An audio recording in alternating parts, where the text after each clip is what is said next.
మిత్రులారా బడ్జెట్ చూసిందా? అర్థం చేసుకునే సమయం దొరికిందా? దొరకలేదు ఇంకా.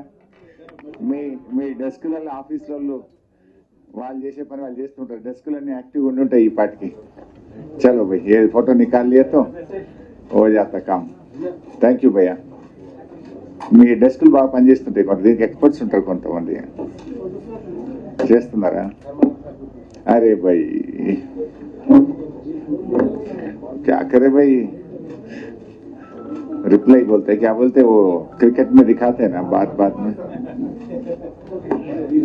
Replay replay. मित्रुलारा भैया थोड़ा कोऑपरेट करो भैया प्लीज। रूम छोटी है, बात बड़ी है, लंबा है, आदमी लंबा है। స్టార్ట్ చేయొచ్చా?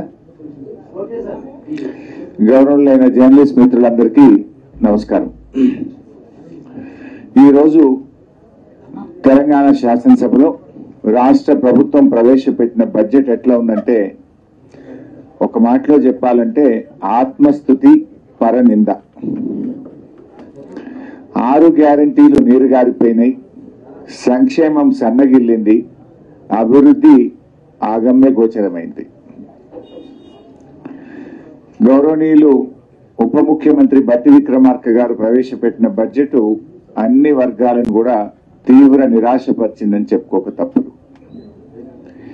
ఎన్నికలప్పుడేమో గ్యారంటీల గారడి, ఇప్పుడేమో అంకెల గారడి. శాసనసభలో బడ్జెట్ ప్రవేశపెట్టేటప్పుడు అప్పుడేమో బాండ్ పేపర్ మీద రాసిచ్చారు, 100 రోజుల్లో 6 గ్యారంటీలు అమలు చేస్తామని. అప్పుడేమో గ్యారంటీల గారడి, ప్రజల్ని నమ్మించారు. ఇప్పుడు బడ్జెట్ చూస్తేనేమో అంకెల గారడి. ఇప్పుడు మీరు 100 రోజుల్లో అమలు చేస్తామన్న 6 గ్యారంటీలు బడ్జెట్ లో ఉండాలనా వద్దా?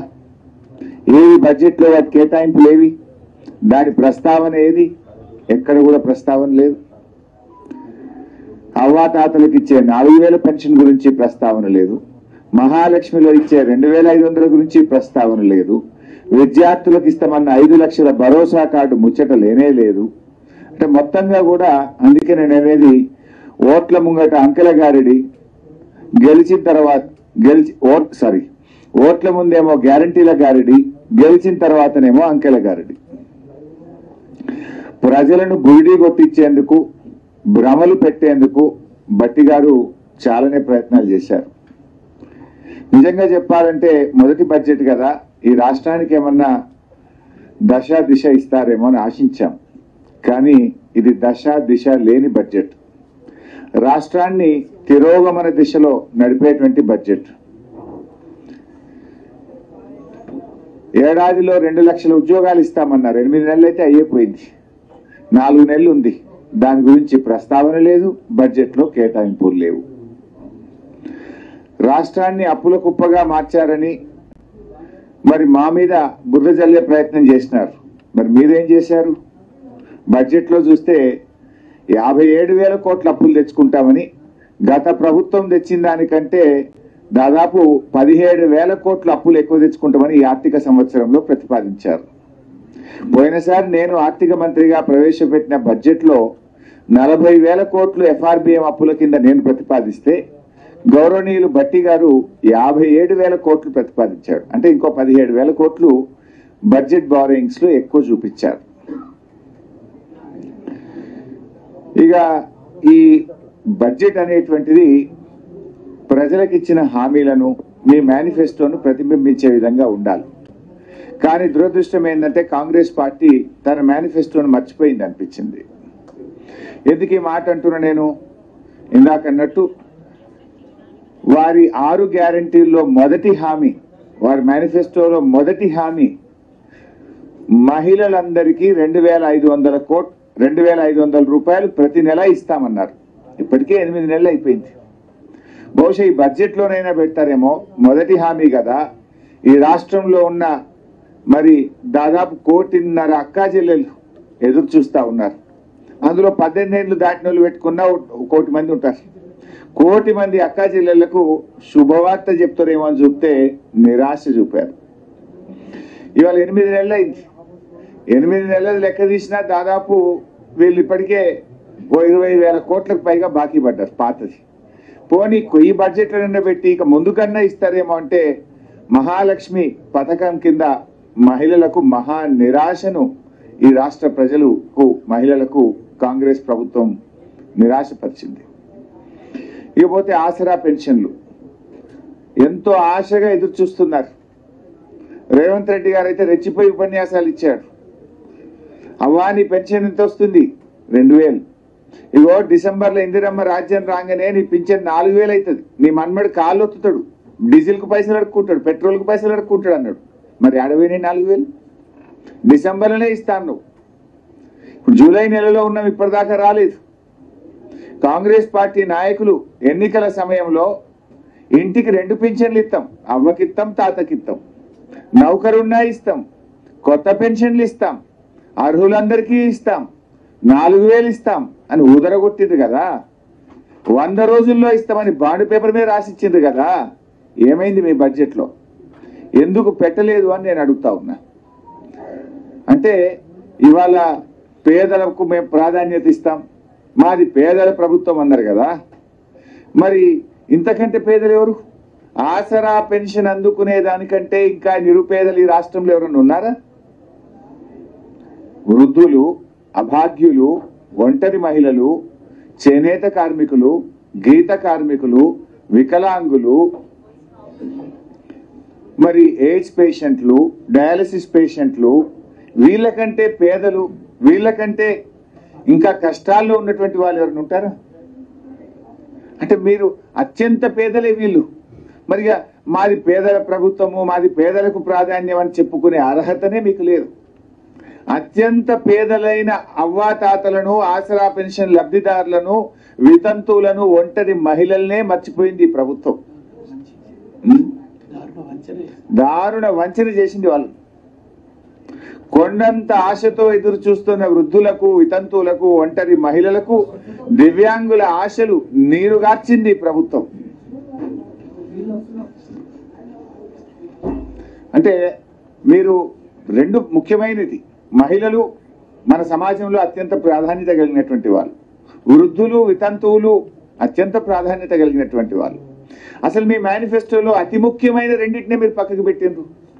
3వ ముఖ్యమైనటువంటి వాళ్ళు విద్యార్థులు, రేపటి పౌరులు, భవిష్యత్తు వాళ్ళది. ఆ విద్యార్థులకు 5 లక్షల విద్యా భరోసా కార్డు అని మీ మేనిఫెస్టోలో చెప్పారు. స్కూటీలు చెప్పారు. ఎస్సీ ఎస్టీలు 10వ తరగతిలో పాస్ అయితే ప్రతి విద్యార్థికి 10,000 రూపాయలు ఇస్తామన్నారు. ఏది దాని ప్రస్తావన? దళిత గిరిజన విద్యార్థులకు మోసం, మొత్తం విద్యార్థి లోకానికి మోసం. విద్యా భరోసా కార్డు ప్రస్తావనే లేదు. 100 రోజుల్లో 6 గ్యారెంటీల్లో చెప్పి ఇవాళ విద్యార్థులకు కూడా మీరు తీవ్రమైనటువంటి మోసం చేశారు. ప్రజాపాలన కింద 1,90,00,000 దరఖాస్తులు వచ్చినాయి. వెంటనే రేషన్ కార్డులు ఇస్తామని చెప్పిండ్రు. ఏది రేషన్ కార్డుల ప్రస్తావన ఏది? ఎప్పటి నుంచి ఇస్తారో చెప్పలేదు. మరో ముఖ్యమైనటువంటి వాళ్ళు నిరుద్యోగులు. 4,000 భృతి ఇస్తామన్నారు, 2 లక్షల ఉద్యోగాలు అన్నారు, జాబ్ క్యాలెండర్ అన్నారు. ఇవాళ బడ్జెట్లో చూస్తే జాబ్ క్యాలెండర్ ప్రస్తావన లేదు. నిరుద్యోగ భృతి 4,000 గురించి అసలే చెప్పలేదు. ఉద్యోగాల నియామకాలు ఎప్పట్లోగా చేస్తారో కూడా చెప్పిన పరిస్థితి లేదు. ఇకపోతే ఆటో కార్మికులు, ఈ ప్రభుత్వం వచ్చినాక కొత్తగా ఎవరైనా ఆత్మహత్యలు చేసుకుంటున్నారంటే రాష్ట్రంలో 50కు పైగా ఆటో కార్మికులు ఆత్మహత్య చేసుకున్నారు. మీ యొక్క మేనిఫెస్టోలో పెట్టారు, ఆటో కార్మికులకు సంవత్సరానికి 12,000 ఇస్తామన్నారు.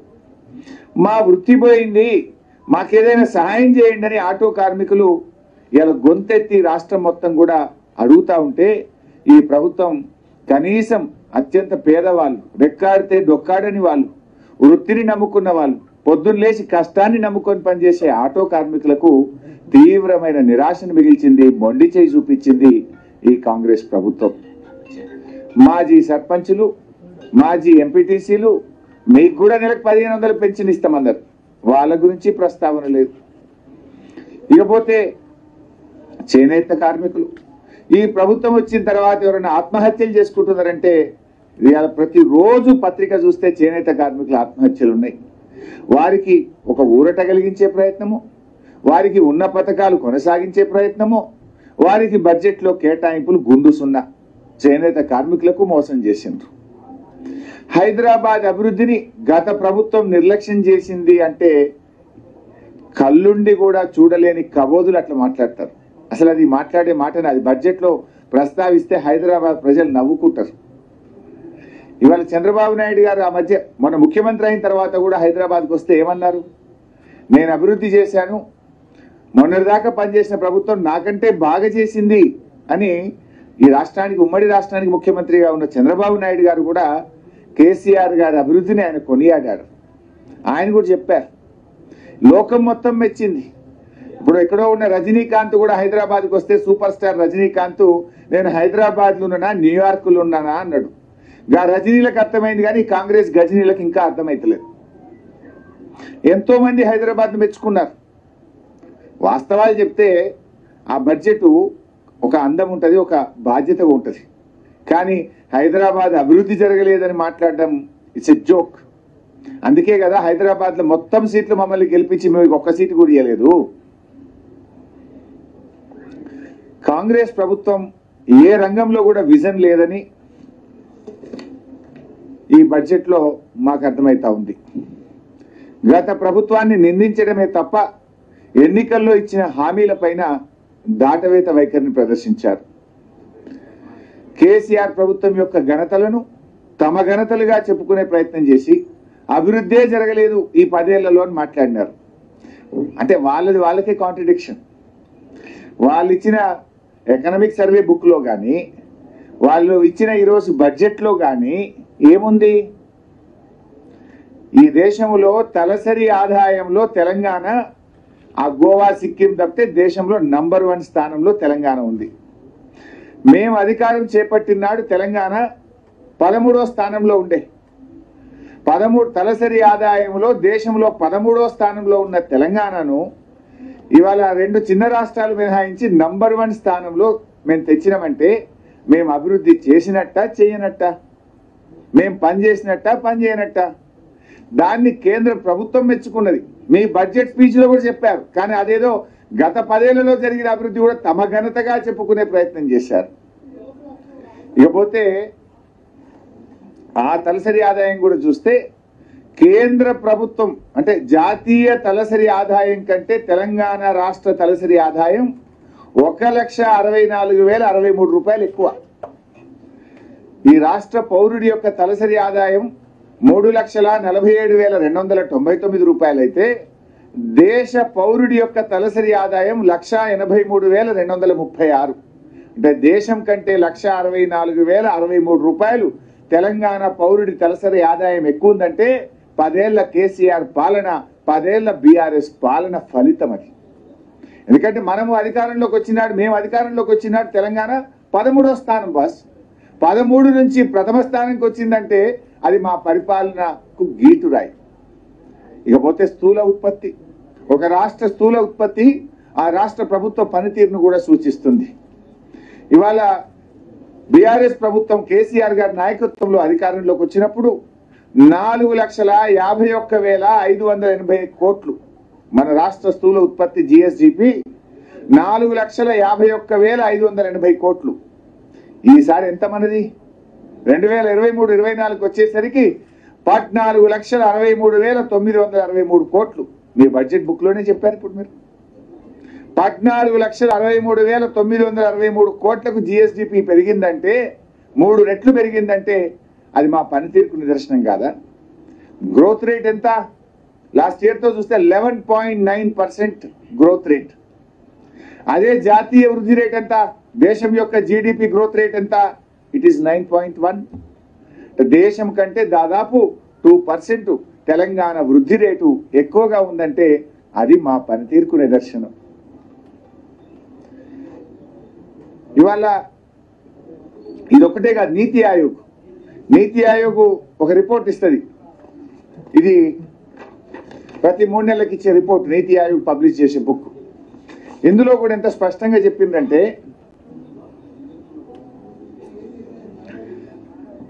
Telangana is the 7th largest state in terms of GSDP and has clocked a CAGR of more than 11%. Since 2015-16, it is one of the fastest growing states in the country. The state's economy has grown at an average annual rate of more than 9% since its formation, which is significantly higher than the growth rate it had attained before its formation as a separate state. ఇంత స్పష్టంగా నీతి ఆయోగ్ కూడా మా ప్రభుత్వ పనితీరును చెప్పింది. అంతేందుకు వ్యవసాయంలో రాష్ట్రం ఏర్పడిన నాడు 1,27,00,000 మెట్రిక్ టన్నుల ధాన్యం అన్ని కలిపి పండేది. ఇలా 4 కోట్ల మెట్రిక్ టన్నులు అయింది. ఏమైనా మ్యాజిక్ చేస్తే మంత్రమేస్తాయి కదా. నీళ్ళు ఇస్తే, నాణ్యమైన కరెంట్ ఇస్తే, పెట్టుబడి సాయం చేస్తే, వ్యవసాయాన్ని ప్రోత్సహిస్తే, వ్యవసాయ పనిముట్లు ఇస్తే, డ్రిప్ ఇరిగేషన్ పరికరాలు ఇస్తే, మా పనితీరు వల్ల 1,27,00,000 మెట్రిక్ టన్నులు 4 కోట్ల మెట్రిక్ టన్నులు అయిందంటే మా ప్రభుత్వం పనిచేస్తే జరిగింది కదా. చివరికి ఆడికి పోయింది. వడ్లు కొనం మాకు గోడౌన్లలో జాగలేదని కేంద్ర ప్రభుత్వం చేతులు ఎత్తితే ఢిల్లీకి పోయి ధర్నా చేసేదాకా ఈ రాష్ట్ర వృద్ధి రేటు పెరిగింది కదా, వ్యవసాయ వృద్ధి రేటు పెరిగింది కదా. మేము దేశంలో ఒకప్పుడు Punjab use to be the number 1. పంజాబ్ను తలదన్ని అతి ఎక్కువ వరి ధాన్యం పండించే రాష్ట్రంగా తెలంగాణ ఎదిగిందంటే అది కేసీఆర్ పాలన కాదా? పక్క రాష్ట్రాలు తమిళనాడు, కర్ణాటక మాకు తిండి గింజలు లేవు ఇస్తారా అని తెలంగాణను అడిగే స్థితికి కేసీఆర్ తెలంగాణను చేర్చిండు. కరువు కాటకాలకు నిలయంగా ఉన్న తెలంగాణ దక్షిణ భారతదేశానికి ధాన్యాగారంగా మార్చినమంటే అది మా ప్రభుత్వ పనితీరు కాదా?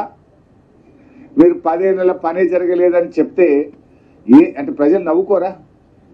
పండిన పంట నిజం కాదా? ధాన్యం రాష్ట్ర ప్రభుత్వం కొన్నది నిజం కాదా?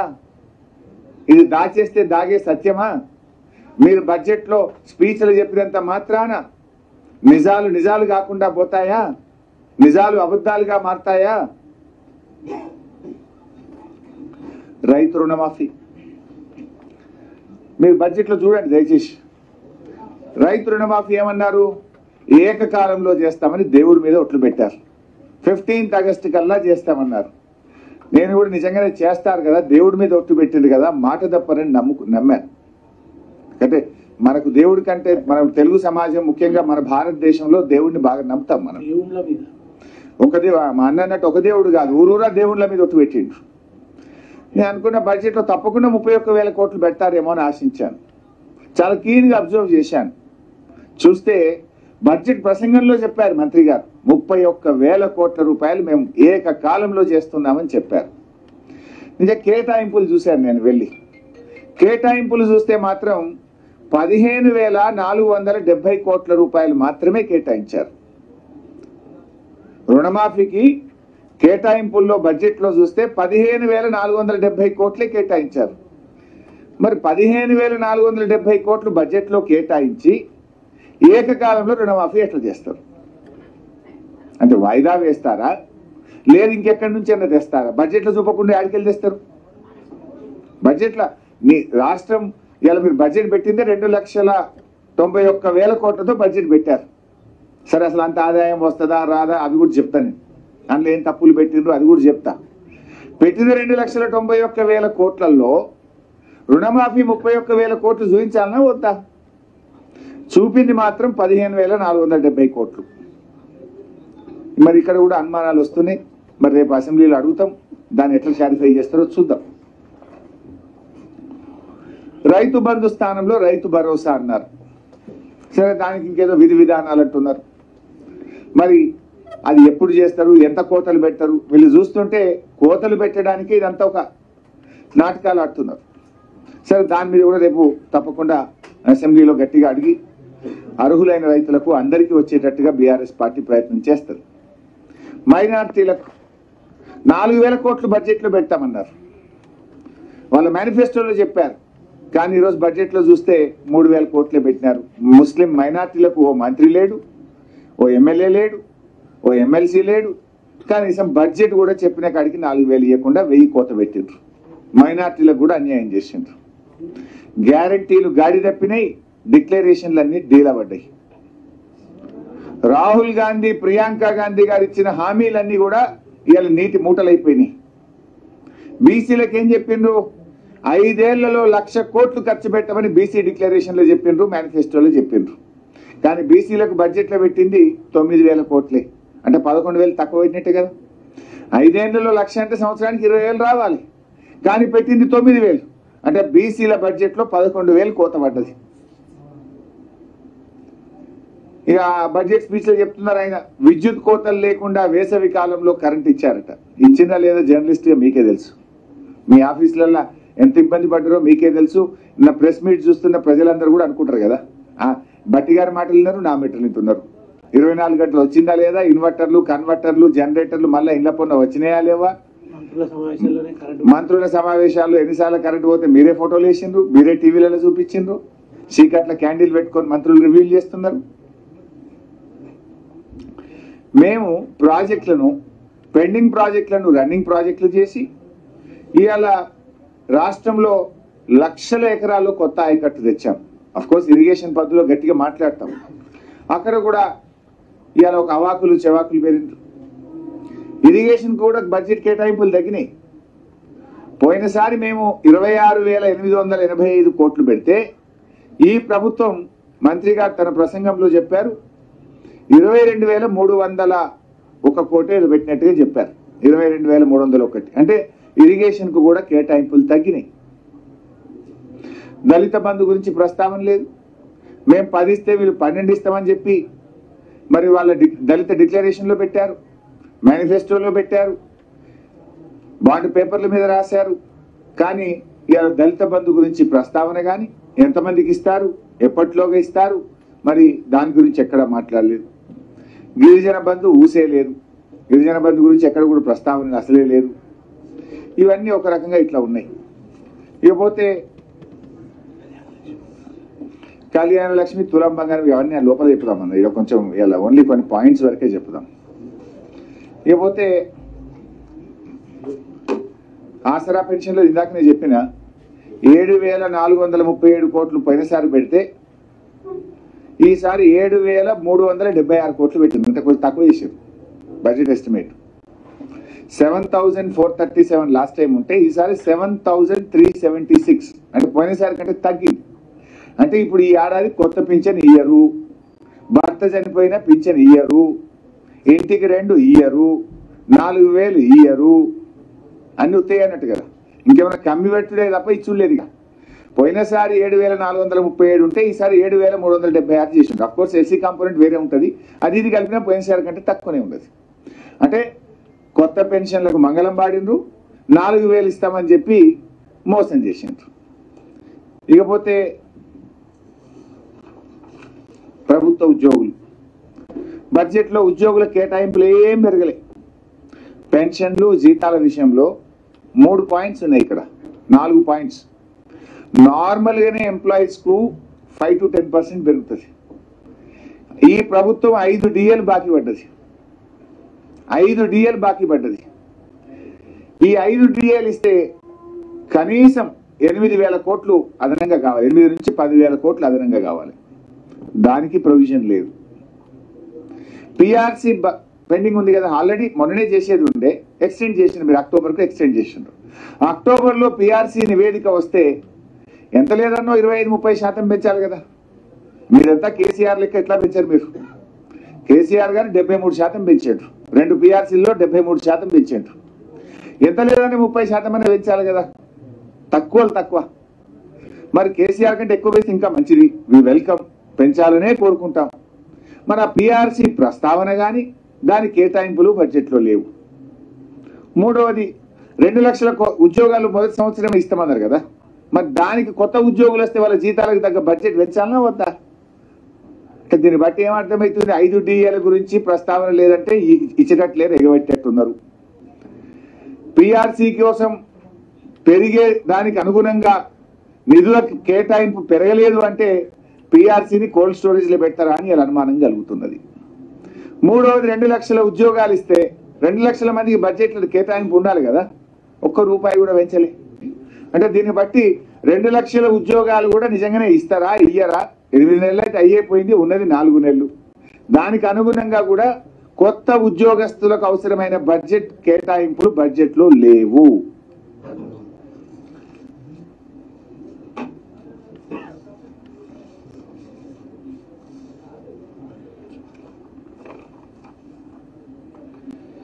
ఇకపోతే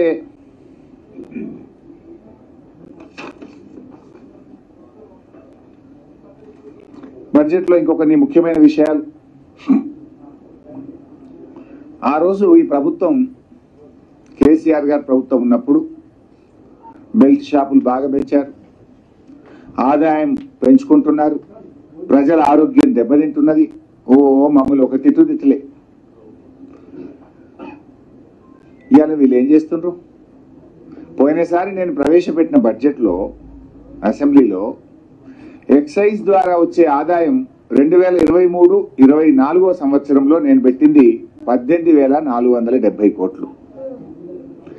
గౌరవనీయులైన భట్టి గారు పెట్టింది 25,617 కోట్లు. అంటే పోయినసారి నేను బడ్జెట్లో ప్రతిపాదించిన దానికంటే 7,147 కోట్లు ఎక్సైజ్ ద్వారా రాష్ట్ర ప్రభుత్వ ఆదాయం పెంచుకుంటామని గౌరవనీయులైన భట్టి గారు ఇలా బడ్జెట్లో పెట్టారు. అంటే తాగుబోతులు తెలంగాణ చేస్తారా? గల్లీకో బెల్ట్ షాప్ పెడతారా? అంటే ప్రజల్ని ఇంకా బాగా తాగమని ప్రోత్సహిస్తారా? అప్పుడు ఏమన్నారు మీరు? మేము వస్తే బెల్ట్ షాపులు బంద్ చేస్తాం. కేసీఆర్ గారు మద్యాన్ని బాగా రాయిపిస్తున్నారు మాట్లాడినారు. ఒక్క సంవత్సరంలోనే 7,147 కోట్లు ఎక్సైజ్ ఆదాయం పెంచుతున్నాం అంటే ఇప్పుడు తాగేదానికంటే డబుల్ తాగాలనా ప్రజలు? ఏం చెప్పదలుచుకున్నారు మీరు? ఇది ఓన్లీ ఎక్సైజ్ మీద. మళ్ళీ వ్యాట్ బై ఎక్సైజ్ ఉంటుంది ఇంకోటి. అంటే వ్యాట్ అంటే మన స్టేట్ గవర్నమెంట్ ట్యాక్స్, ఇంకా అది కూడా ఎక్సైజ్ మీద సపరేట్గా వస్తే అదో 10,000 పెరుగుతుంది, అదొక 6-7 వేలు పెరుగుతుంది. ఈక్వల్గా ఉంటాయి రెండు. అది 6-7 వేలు, ఇది 6-7 వేలు. అంటే పోయినసారి కంటే ఎక్సైజ్ మీద 14-15 వేల కోట్లు ఎక్కువ సంపాదించాలని చూస్తుంది వీళ్ళు. ఎక్సైజ్ ట్యాక్స్ రూపంలో 7,147 ఎక్కువ పెట్టిండ్రు. వ్యాట్ బై ఎక్సైజ్ అదో 7,000 ఉంటుంది, ఈక్వల్ ఉంటుంది జనరల్గా.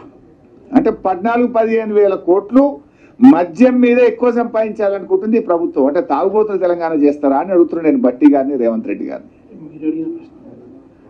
అంటే ఆ రోజు మీరు మాట్లాడిన ఉపన్యాసాలు ఏంది, ఇవాళ మీరు చేస్తున్నది ఏంది? What is the message you are giving? దీనికి సమాధానం చెప్పాలి ఇవాళ కాంగ్రెస్ పార్టీ. తర్వాత స్టాంప్స్ అండ్ రిజిస్ట్రేషన్. పోయినసారి నేను బడ్జెట్ ప్రవేశపెట్టినప్పుడు స్టాంప్స్ అండ్ రిజిస్ట్రేషన్లో 14,295 కోట్లు రాష్ట్రానికి ఆదాయం వస్తుందని చెప్పి నేను ప్రతిపాదించాను. భట్టి గారు ఎంత ప్రతిపాదించారంటే 18,228 కోట్లు ప్రతిపాదించారు. అంటే గతం కంటే 4,000 కోట్లు, దాదాపు 4,000 కోట్లు, 4,050 కోట్లు ఎక్కువ వస్తుందని ఆయన ప్రతిపాదించారు. అంటే దీన్ని బట్టి ఏమర్థమైంది? ఒకవైపు రియల్ ఎస్టేట్ ఈ ప్రభుత్వం వచ్చినాక మీ డైరెక్షన్ లెస్ గవర్నమెంట్ వల్ల, మీ పాలన సరిగా లేక మెట్రో రైల్ రద్దు, ఫార్మాసిటీ రద్దు అంటే ఆయన రియల్ ఎస్టేట్ డామ్ అన్నది. మరి ఒకవైపు రియల్ ఎస్టేట్ డామ్ అంటది, ఇంకో దిక్కేమో 4,000 కోట్లు ఎక్కువ వస్తాయంటావు. అంటే ఏం చేస్తారు మీరు? ట్యాక్స్ పెంచుతారా? రిజిస్ట్రేషన్ ఫీజు పెంచుతారు, భూముల విలువ పెంచుతారు, ప్రజల మీద భారం వేస్తారని చెప్పకనే చెప్పింది బడ్జెట్లో. ఇది ఉపన్యాసంలో చెప్పలే కానీ లోపల లెక్కలలో చెప్పారు. ఉపన్యాసంలో దాచిరు, పన్నులు వేస్తాము, రిజిస్ట్రేషన్ ఫీజు వేస్తాము, భూముల వాల్యుయేషన్ వేస్తామని స్పీచ్లో చెప్పలే. కానీ లెక్కల్లో మాత్రం 4,050 కోట్లు గత సంవత్సరం కంటే స్టాంప్స్ అండ్ రిజిస్ట్రేషన్లో ఆదాయం ఎక్కువ వస్తుందని చెప్పారు. ఎట్లా వస్తుంది? అయితే ప్రజల మీద మీరు పన్నుల భారం పెంచితే ఇది వస్తుంది. అంటే చెప్పకనే చెప్పిండ్రు, ఎవరైనా గరీబోడు ఇల్లు కొట్టుకున్నారో అపార్ట్మెంట్ కొనుక్కుంటే బిడ్డాని ట్యాక్స్ పెరుగుతుందని చెప్పారు. ప్రభుత్వానికి మీ పన్ను ఎక్కువ కట్టాల్సి ఉంటుంది అని చెప్పారు వీళ్ళు. తర్వాత non tax revenue. Non tax revenue అంటే ఒక మైనింగ్ ఒకటి ఉంటుంది, అది నార్మల్గా రాష్ట్ర ప్రభుత్వానికి 1,000-1,500 కోట్లు వస్తుంది. కానీ వీళ్ళు ఏం చేసింది ఈసారి, పోయినసారి మనకు నాన్ ట్యాక్స్ రెవెన్యూలో 22,808 కోట్లు మనం ప్రతిపాదించాం. అప్పుడు కూడా ఎందుకు ప్రతిపాదించామంటే మనకు ఆ ఓఆర్ఆర్ ఒకటి లాంగ్ లీజ్ మీద ఇచ్చినాం మనం, అది కొద్దిగా హ్యూజ్ మనీ వచ్చేది ఉండే. కొన్ని భూములు కూడా అమ్మినాం మనం. అప్పుడు భూములు అమ్మితే వీళ్ళు ఏమన్నారు, అమ్మద్దు అమ్మద్దు కాపాడాలని మాట్లాడిండ్రు. ఓఆర్ఆర్ ఎట్లా ఇస్తారు అని మాట్లాడిండ్రు. సరే, అప్పుడు మేము ప్రజలకు ఇచ్చిన కమిట్మెంట్ల కోసం మేము 22,808 కోట్లు నాన్ ట్యాక్స్ రెవెన్యూ కింద ప్రతిపాదించాం. వీళ్ళు ఎంత పెట్టింది ఇప్పుడు? 35,208 కోట్లు పెట్టిండ్రు. మాకంటే 13,000 కోట్లు ఎక్కువ పెట్టిండ్రు. అంటే ఏంది, భూములు అమ్ముతారా? ఏం చేస్తారు? ఎట్లా వస్తాయి? దీనికి సమాధానం చెప్పాలనే వద్దా? 22,000ను 35,000 చేసిండ్రు.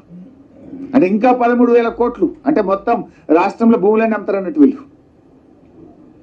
లేదంటే ఒక అందులో ఉండేది మైనింగ్ ఫీజులన్నా 3 అంతలు 4 అంతలు చేయాలి. ఏది, గరీబోడు ఇల్లు కట్టుకునే ఇసుక మీద, కంకర మీద, దాని మీద మీరు రేట్లన్నా పెంచాలి. ఎంత పెంచినా అది 1000 డబుల్ చేస్తే 2,000 అవుతుంది, 3 అంతలు చేస్తే 3,000 అవుతుంది. కానీ 35,000 అయితే రాదు కదా. ఇవాళ ఈ విషయంలో కూడా ఒక క్లారిటీ ఇవ్వాల్సిన అవసరం ఉంది. దీన్ని బట్టి వీళ్ళు భూముల అమ్మకానికి రంగం సిద్ధం చేసిండ్రు అనేది ఇలా బడ్జెట్లో అర్థమవుతా ఉంది. ఇంకో ముఖ్యమైన విషయం ఈ బుక్ లో మీరు కూడా చూడొచ్చు, గ్రాంటీన్ ఎయిడ్స్ అంటే కేంద్ర ప్రభుత్వం నుంచి వచ్చే డబ్బులు. గ్రాంటీన్ ఎయిడ్స్ అంటే కేంద్రం నుంచి మనకు వచ్చేటువంటివి. ఎంత వచ్చింది లాస్ట్ ఇయర్? మీరు చూస్తే ఇది పేజ్ నంబర్ 4 కాలం నంబర్ 4 గ్రాంటీన్ ఎయిడ్. పోయినసారి వచ్చింది 9,729 కోట్లు. 9,729 కోట్లు. నిన్న అసెంబ్లీలో మనం ఏం మాట్లాడినాం? కేంద్రం తెలంగాణకు దగా చేసింది, కేంద్రం అన్యాయం చేసింది, కేంద్రం నిధులు ఇవ్వలేదు అని మనం కేంద్రం మీద దుమ్మెత్తి పోసినాం. అందరం కలిసి ఏకగ్రీవంగా తీర్మానం కూడా చేసినాం. వీళ్ళు ఎంత పెట్టింది ఇప్పుడు? 21,636 కోట్లు పెట్టారు. మీరు బడ్జెట్ ఎందుకు లేట్ అయిందంటే మేము ఢిల్లీ చూసి పెడతాం, కేంద్ర ప్రభుత్వ బడ్జెట్ చూసి పెడితే కరెక్ట్గా ఉంటుంది అని అన్నారు. మరి బడ్జెట్ చూసే పెట్టింది కదా. పోయినసారి వచ్చింది 9,729 అయితే ఇప్పుడు 21,636 అడికలు వస్తుంది. పోనీ మేము కేంద్రం కూడా చూసినాం లెక్కలు. సిఎస్ఎస్ అంటే సెంట్రల్లీ స్పాన్సర్డ్ స్కీమ్ కింద రాష్ట్రాలకు నిధులు ఇస్తారు. మరి కేంద్రం పోయినసారి ఎంత పెట్టింది, ఈసారి ఎంత పెట్టింది అని కూడా చూసినాం. పోయినసారి 4,60,614 కోట్లు పెట్టింది కేంద్రం. ఈసారి ఎంత పెట్టింది అంటే 5,05,978. ఏ మార్జినల్ ఇంక్రీజ్, 5%. కానీ మీరేమో 100% కంటే ఎక్కువ పెంచారు. అంటే ఇది రాదు ఈ డబ్బు. అంటే మీదంతా అంకెల గారడి. ఈ డబ్బు రాదంటే నువ్వు ఇది ఆదాయం రాకపోతే ఏమవుతుంది? ఖర్చు పెట్టవు అంటే ఏదో స్కీమ్కు కోత పడుతుంది. మీరు చెప్పిన స్కీమ్లు అమలు కావు. అట్లే ఇంకో జోక్ ఉంది, interest receipts. Interest on cash balances అంటే ప్రభుత్వం దగ్గర డబ్బు బాగుంటే, ఖర్చు పెట్టకుండా ఖజానాలు మిగిలి ఉంటే దాని మీద మిత్తి వస్తుంది కదా పైసా. బ్యాంకులో మన డబ్బు ఖర్చు పెట్టకుండా ఉంటే దాని మీద ప్రభుత్వానికి ఆదాయం రావాలి. ఆ స్థితి ఉన్నదా మన దగ్గర? ఎప్పుడు చూసినా వేస్ అండ్ మీన్స్ నడుస్తుంది కదా. ఒకవైపు గ్రామ పంచాయతీలకు రూపాయి ఇచ్చుడు లేదు, ఒకవైపు మున్సిపాలిటీలకు పైసలు ఇచ్చుడు లేదు, జీతాలు వస్తలేవని రోడ్ల మీదకి వస్తున్నారు ప్రజలు, బిల్లులు వస్తలేవని సర్పంచులు మొత్తుకుంటున్నారు, కాంట్రాక్టర్లు మొత్తుకుంటున్నారు. ఒకవైపు అభివృద్ధి కుంటుపడ్డ పరిస్థితి. వీళ్ళు ఏం పెట్టిన వీళ్ళ బడ్జెట్లో అంటే ఇంట్రెస్ట్ ఆన్ క్యాష్ బ్యాలెన్సెస్ కింద 605 కోట్లు వస్తుందని పెట్టారు. పోయిన సంవత్సరం ఎంత వచ్చింది తెలుసా బాస్? అందులో వీళ్ళు కూడా 4 నెలలు 5 నెలలు పాలించారు కదా, December, January, February, March. -24 lakhs. పోయినసారేమో -24 because మనం ఓడి తెస్తే వేస్ అండ్ మీన్స్ కి ఇంట్రెస్ట్ కడతాం కదా, అది -24 ఉంది. వీళ్ళు ఈసారి 605 కోట్లు వస్తుందని పెట్టిండ్రు. ఇంట్రెస్ట్ రిసిప్ట్స్ మొత్తం కలిపి 713 కోట్లు చూపిస్తుంది. అంటే ఇది జరగదు. ఇంకోటి మీరు ఆలోచిస్తే ఇందులో ఈ బుక్ లో ఒకవైపు ఏమన్నారు, ఈ రాష్ట్ర ప్రభుత్వం తెచ్చిన అప్పులు కట్టడానికే మాకు ఇన్ని వేల కోట్లయింది, అన్ని వేల కోట్లయింది అన్నారు కదా. ఇందులో వచ్చే ఆర్థిక సంవత్సరంలో మిత్తిలు ఎంత కట్టాలి, ఇంట్రెస్ట్ పేమెంట్స్ అంటే మనం తెచ్చిన అప్పులకు ఇంట్రెస్ట్ కట్టాం కదా, అసలు కట్టేది ఉంటుంది, ఇంట్రెస్ట్ కట్టేది ఉంటుంది. ఇందులో page number 4 column number 14 of which interest payments 17,729 కోట్లు. నెక్స్ట్ ఇయర్ మొత్తం ఎంత కట్టాలి మిత్తిలు అంటే 17,729 కోట్లని చూపించారు ఈ బుక్ లో. గౌరవనీయులైన ముఖ్యమంత్రి గారు బట్టి గారు స్పీచ్లు ఏం చెప్తుంటే నెలకి 7,000 కోట్లు కడుతున్నాం అంటున్నారు మిత్తిలు. నెలకి 7,000 కోట్లు మిత్తి కడుతున్నాం అన్నారా లేదా? వీళ్ళంతా చూపించారు. వచ్చే సంవత్సరం మిత్తిలు మొత్తం కట్టాల్సిన డబ్బు ఎంత అంటే 17,729 కోట్లు వీళ్ళ బుక్ లో చూపించారు. అయితే చూపించిందన్నా తప్పు కావాలి, లేదు మీరు చెప్పిందన్నా తప్పు కావాలి, అంతేనా కదా? దీనికి సమాధానం చెప్పాలి ప్రభుత్వం. పోయినసారి నేను ఎంత పెట్టిన బడ్జెట్లో మిత్తిలకు 23,337 పెట్టినా. మీరే చెప్పిన కొత్త అప్పులు తెచ్చినామని. పెరుగుతుందా తగ్గుతుందా?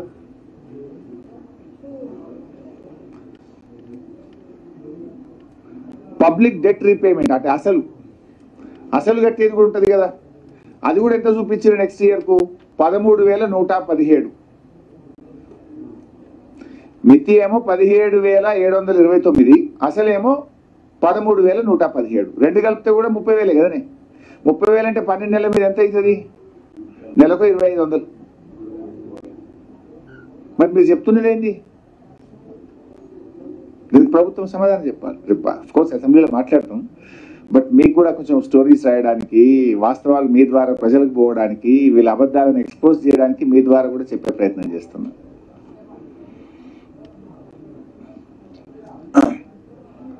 తర్వాత ఇవన్నీ అసెంబ్లీలో వాళ్ళు చదువుతుంటే రాసుకున్నాను. ఇది అసెంబ్లీ పేపర్. ఇది జస్ట్ ప్రభుత్వం 17,700 కోట్ల రూపాయలు బడ్జెట్ లో పెట్టింది, కానీ ₹1 కూడా ఇవ్వలేదని చెప్పేసి చెప్తా, ఆన్సర్ చెప్తా, రేపు అసెంబ్లీలో చెప్తాను. దాని వివరాలు ఎన్ని ఉన్నాయి నా దగ్గర చెప్తాను. అయితే సో ఎక్సైజ్ ఈ రకంగా చేస్తుండ్రు. గ్రాంటీ నేడు కేంద్రం నుంచి రానటువంటి దాన్ని వచ్చినట్టు చూపే ప్రయత్నం చేసిండ్రు. తర్వాత ఎస్జిఎస్టి అంటే జిఎస్టిది మన రాష్ట్రానికి వచ్చే ఆదాయం. ఎస్జిఎస్టి పోయినసారి మనకి 20,000 వచ్చింది లాస్ట్ ఫైనాన్షియల్ ఇయర్లో. ఈ ఇయర్ 24,000 చూపించారు, అంటే ఆల్మోస్ట్ 25% ఎక్కువ. How it is possible? అంటే పన్నులు పెంచుతారా, ఏం చేస్తారు? ఒకటేసారి 4,000 చంపి ఎట్లా వస్తుంది? అంటే ఇది కూడా ఆచరణ సాధ్యం కాకుండా అంకెల గారిలో భాగంగా పెట్టినట్టు కనబడతా ఉంది. ఇకపోతే పల్లెలకు మౌలిక వసతులు కల్పించలేదు అన్నారు. ఇంతకంటే ఇంకో జోక్ ఉంటుందా పైసా? నిన్ననే పంచాయతీరాజ్ శాఖ మంత్రి చెప్పిండ్రు ప్రతి ఊరికి ట్రాక్టర్ ఉంది, ట్యాంకర్ ఉంది అని అసెంబ్లీనే చెప్పిండ్రు. ఈ భారతదేశంలో గ్రామానికి ట్రాక్టరు, ట్యాంకరు, డంప్ యార్డు, వైకుంఠధామం ఉన్న ఒకే ఒక్క రాష్ట్రం ఈ దేశంలో తెలంగాణ రాష్ట్రం. మౌలిక వసతి అంటే ప్రజల కనీస అవసరాలు, ప్రతి ఇంటికి త్రాగునీరు, ప్రతి ఊరికి ట్రాక్టరు, ట్యాంకరు, చెత్త ఏరే విధానం, డంప్ యార్డు, వైకుంఠధామము, ఇవి కనీస సౌకర్యాలు. ఇట్లా మేము అన్ని గ్రామాలకు మేం చేస్తే, దేశంలో ఎక్కడ లేని విధంగా మేం చేస్తే, బడ్జెట్ ప్రసంగంలో గ్రామాలకు మౌలిక వసతులే కల్పించలేదు గత ప్రభుత్వం అని చెప్పి మా మీద నిరాధారమైన నిందలు వేస్తే ఇది ప్రభుత్వానికి న్యాయమా? ప్రజలు నవ్వుకోరా? ఇలా మీరు వచ్చినాక 8 నెలల్లో 8 పైసలు ఇవ్వలే గ్రామ పంచాయతీలకు. 8 పైసలు. I'm challenging the government. కేంద్ర ప్రభుత్వము గ్రామాలకు ఇవ్వాల్సిన 500 కోట్లు 15th ఫైనాన్స్ కమిషన్ విడుదల చేస్తే అవి కూడా 3 నెలలకెళ్ళి ఆపుకున్నారు. రాష్ట్రం ఇడిచిపెట్టింది. ఢిల్లీ వాళ్ళు గ్రామ పంచాయతీలకు, లోకల్ బాడీలకు ఇచ్చిన 500 కోట్లు కూడా 3 నెలల నుంచి ఆపెట్టుకున్నారు. 8 నెలల్లో 8 పైసలు ఇయ్యని కాంగ్రెస్ ప్రభుత్వం ప్రతి నెల టంచన్గా 275 కోట్ల రూపాయలు పల్లెలకు ఇచ్చిన మమ్మల్ని అభివృద్ధి చేయలేదనే అర్హత ఈ ప్రభుత్వానికి లేదు. ఇకపోతే గౌరవనీయులైన బట్టి గారు కూడా ఇందాక ఏదో చిట్ లో మాట్లాడారట. ఒక మిత్రుడు ఏదో చెప్తా ఉండే, గత ప్రభుత్వం ఒక్క డాక్టర్ పోస్ట్ నింపలేదు అన్నారట కదా, మీరే సాక్ష్యం కదా. చిట్ చాట్లో వచ్చిందా? ఐఎమ్ ఛాలెంజింగ్ బట్టి గారు, మమ్మల్ని ఒక్క పోస్ట్ నింపలేదన్నావు కదా. నాకంటే ముందు అఫ్ కోర్స్ లక్ష్మారెడ్డి గారు ఆరోగ్య మంత్రిగా ఉన్నారు, ఆ తర్వాత ఈటల రాజేందర్ గారు ఆరోగ్య మంత్రి ఉన్నారు. బట్ నేను ఆరోగ్య మంత్రిగా 1061 అసిస్టెంట్ ప్రొఫెసర్ పోస్టులు నింపిన, 969 సివిల్ సర్జన్ డాక్టర్లను నింపిన, 1520 MLHP డాక్టర్లను నింపిన, 156 ఆయుష్ డాక్టర్లను నింపిన, మొత్తం 30,000